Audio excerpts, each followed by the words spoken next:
البداية بهالفيديو عند نارين بيوتي اللي كانت بإطلالة رائعة ومميزة مع جورجينا، وهلا بتركم اللقطات يا حبايب القلب شوفوها. وبعد منها طلعت نارين من الصدمة وصرحت بلقائها مع جورجينا، وهلا بتركم اللقطات يا حبايب القلب شوفوها.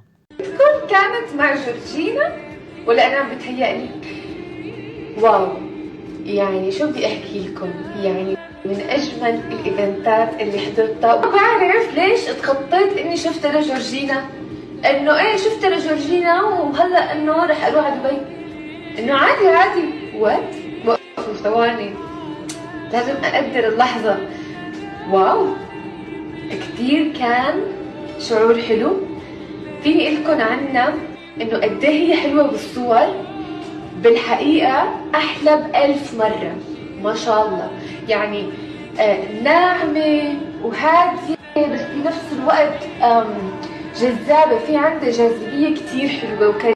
وبعد بننتقل عن شيرين بيوتي وسيدرا بيوتي اللي طلبوا من المتابعين انه يحطوا صورهم مع جورجينا، وهلا بتركم اللقطات والتصميمات يا حبايب القلب يلي صمموها المتابعين لسيدرا وشيرين. وطبعا يا حبايب القلب لا تنسوا تكتبوا لي رأيكم بالتعليقات بالتصميمات وأني التصميم عجبكم.